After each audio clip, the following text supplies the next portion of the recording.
Student, তোমরা যারা ক্যালকাটা ইউনিভার্সিটির আন্ডারে সেকেন্ড সেমিস্টারের ছাত্রছাত্রী আছো এবং তোমাদের ইতিহাস সাবজেক্টে অনার্স আছে, তোমাদের জন্য আজকের ক্লাসটা খুবই গুরুত্বপূর্ণ।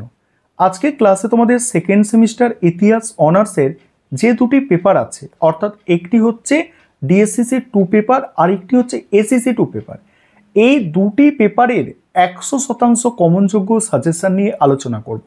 এবং তোমরা যারা ইংলিশ ভার্সানের স্টুডেন্ট আছো, তোমরাও আজকে ক্লাসটা দেখো, কারণ সাজেশনটা বাংলার পাশাপাশি ইংলিশেও থাকছে এবং লাস্ট মিনিট সাজেশন, এখানে খুব লিমিটেড প্রশ্ন থাকছে এবং সেই সাজেশনের মধ্যে থেকেও যেগুলো মোস্ট ইম্পর্টেন্ট প্রশ্ন সেগুলো তোমাদের কিন্তু বলে দেওয়া হবে।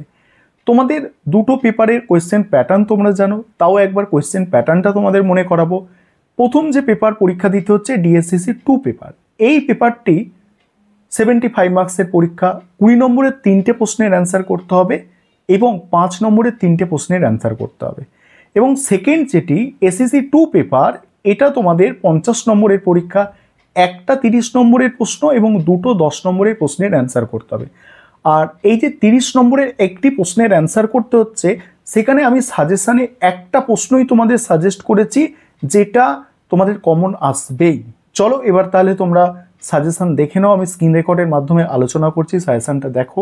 এবং এছাড়াও তোমাদের যদি কিছু প্রশ্ন একদম মোস্ট ইম্পর্টেন্ট বলে মনে হয় যে পরীক্ষায় আসতে পারে, এই সাজেশনে সেই প্রশ্ন দেওয়া নেই, তাহলে তোমরা কমেন্টে জানাতে পারো। প্রথমে তোমরা ডিএসসিসি 2 পেপারের সাজেশনটা দেখে নাও। 20 নম্বরের প্রশ্ন দেখো, তোমাদের 20 নম্বরের প্রশ্ন 3টে অ্যান্সার করতে হয় ডিএসসিসি 2 পেপার থেকে, আর 5 নম্বরের প্রশ্ন তোমাদের 3টে অ্যান্সার করতে হয়। প্রথম প্রশ্ন, মানুষের বিকাশ ও বিবর্তনের সংক্ষিপ্ত ইতিহাস লেখো। পরের প্রশ্ন আছে, নব্যপ্রস্তর যুগীয় বিপ্লবের বৈশিষ্ট্যগুলি কী ছিল, অর্থাৎ নব্যপ্রস্তর যুগীয় বিপ্লবের বৈশিষ্ট্য। তারপরের প্রশ্ন, পশ্চিম এশিয়ায় আদি লৌহযুগের প্রভাব আলোচনা করো। তারপরে প্রাচীন গ্রিসে ট্র্যাজিক নাটকের বিকাশের ধারাগুলি আলোচনা করো। পরের প্রশ্ন, নাগরিকতার প্রসঙ্গ বিশেষভাবে উল্লেখ করে স্পার্টার সমাজ ব্যবস্থা সম্পর্কে একটি নিবন্ধ লেখো। নেক্সট আছে দেখো, প্রাচীন রোমের দাস ব্যবস্থার উপর একটি সংক্ষিপ্ত প্রবন্ধ লেখো। পরের প্রশ্ন, মিশরে প্রাচীন রাজ্যের সাধারণ বৈশিষ্ট্য কী ছিল। নেক্সট, প্রাচীন গ্রিসে পলিসের বৈশিষ্ট্যগুলি আলোচনা করো। নেক্সট, প্রাচীন গ্রিসের সমাজ ও অর্থনীতিতে দাস প্রথা কীভাবে একটি স্বাভাবিক বৈশিষ্ট্যে পরিণত হয়েছিল। আর শেষ 20 নম্বরের প্রশ্ন হচ্ছে, সাং আমলে চীনের রাজনৈতিক ইতিহাস বিশ্লেষণ করো। এখানে দেখছো যেগুলো স্টার সংখ্যা বেশি, এগুলো হচ্ছে মোস্ট ইম্পর্টেন্ট প্রশ্ন। প্রথম 6টা প্রশ্ন হচ্ছে সব থেকে গুরুত্বপূর্ণ। তারপরে 5 নম্বরের প্রশ্ন এখান থেকে আলোচনা করব। তার আগে যে বিষয়টা বলার আছে, তোমাদের জন্য স্টাডি মেটেরিয়াল রেডি আছে। তোমরা যদি কেউ এই পেপারগুলির স্টাডি মেটেরিয়াল পারচেস করতে চাও, তাহলে নিচে দেওয়া হোয়াটসঅ্যাপ নাম্বারে যোগাযোগ করে স্টাডি মেটেরিয়াল পারচেস করে নিতে পারো। এখানে প্রথম প্রশ্ন দেখো, নিম্ন পুরাপ্রস্তর যুগের ওপর একটি সংক্ষিপ্ত টিকা। পরের প্রশ্ন, মধ্যপ্রস্তর যুগীয় সংস্কৃতির সংক্ষিপ্ত বিবরণ দাও। তারপরে আছে দেখো, প্রাচীন চীনে সাং আমলে রাষ্ট্র ব্যবস্থা আলোচনা করো। পশুপালক যাযাবর বৃত্তি বলতে কি বোঝো। পরের প্রশ্ন, গ্রিক দার্শনিক সক্রেটিসের কৃতিত্ব মূল্যায়ন করো। পরের প্রশ্ন আছে, প্রাচীন স্পার্টায় হেলটদের ভূমিকা আলোচনা করো। তারপরের প্রশ্ন, ঐতিহাসিক হেরোডোটাসের একটি সংক্ষিপ্ত মূল্যায়ন। নেক্সট, প্রাচীন রোমের ব্যবসা বাণিজ্যের সংক্ষিপ্ত বিবরণ দাও। প্রাচীন মিশরের ধর্মভাবনা কেমন ছিল, আর হচ্ছে স্পার্টাকাসের বিদ্রোহের ওপর সংক্ষিপ্ত টিকা লেখো।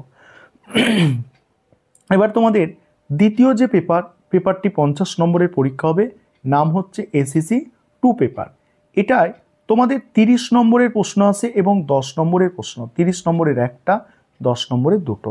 এই পেপারের সাজেশন দেখো, 30 নম্বরের প্রশ্ন অনেক বড় বড় অ্যান্সার, তাই এখানে আমি একটা প্রশ্ন বা খুব বেশি হলে দুটো প্রশ্ন বলে দেব, তার মধ্যে তোমরা একটা 100% কমন পাবে। প্রথম প্রশ্ন, সাম্প্রতিককালে তোমার দেখা কিংবা তথ্য প্রযুক্তি মানে ইন্টারনেটের মাধ্যমে পরিদর্শন করা কোনো একটি মিউজিয়াম বা সংগ্রহশালার ওপরে প্রতিবেদন। এই প্রশ্নটা অথবা দিয়ে আসতে পারে, একটি মিউজিয়াম বা সংগ্রহশালার ওপর প্রতিবেদন লেখো। এই একটা প্রশ্ন তোমরা যদি করো, এটার কমন পাওয়ার চান্স হচ্ছে 99% চান্স হচ্ছে কমন পাওয়ার। এবং যদি বাই চান্স এটা না আসে তাহলে তোমাদের এই প্রশ্নটা আসতে পারে, ঠিক আছে, উৎসব বা মেলার ওপর প্রতিবেদন। তবে ওখানে চান্স কি 99%, মানে ওটাই আসবে, ওটাই ভালো করে প্রথমেরটা খুব ভালো করে করতে হবে, দ্বিতীয় প্রশ্নটা একটু দেখে যেতে হবে, যাতে বাই চান্স যদি না আসে প্রথমের প্রশ্নটা, দ্বিতীয়টা আমাকে সাপোর্ট করবে এইভাবে। এবারে হচ্ছে 10 নম্বরের প্রশ্ন। দেখো, ঐতিহ্য বলতে কি বোঝো? ভারতের ঐতিহ্য সংরক্ষণে গুরুত্বপূর্ণ বৈশিষ্ট্য ও ঝুঁকিগুলি বিশ্লেষণ করো। তারপরে প্রশ্ন, কিভাবে একটি জাতির প্রত্নতাত্ত্বিক ও পরিবেশগত ঐতিহ্য সংরক্ষণের কাজটি করা যায়। নেক্সট আছে, কিভাবে ভারত সরকার প্রণীত আইনগুলি ঐতিহ্য সংরক্ষণের ক্ষেত্রে সাহায্য করে, সংক্ষেপে বিশ্লেষণ করো। তারপরে আছে, সুসংবদ্ধ মানে যুদ্ধ বা সংঘর্ষের সময় ঐতিহ্যশালী ক্ষেত্রগুলি থেকে লুণ্ঠনের লক্ষ্যবস্তু, মানে লুণ্ঠন মানে কেন লুণ্ঠনের লক্ষ্যবস্তু হয়, মানে যুদ্ধ বা সংঘর্ষের সময় ঐতিহ্যশালী ক্ষেত্রগুলি কেন লুণ্ঠনে লক্ষ্যবস্তু হয়। জনপ্রিয় সংস্কৃতির বৈশিষ্ট্য, কিভাবে লোকশিল্প মানুষের সংস্কৃতি বুঝতে সাহায্য করে। আর তারপরের প্রশ্ন আছে, ঐতিহাসিক ঘটনার ওপর নির্মিত যে কোনো একটি ভারতীয় সিনেমা বা থিয়েটারের ওপর সংক্ষেপে একটি প্রবন্ধ লেখো। তারপরের প্রশ্ন, সামাজিক আন্দোলনে থিয়েটার বা সঙ্গীতের প্রভাব সম্পর্কে সংক্ষিপ্ত আলোচনা করো। এই ছিল তোমাদের মোট সাজেশন।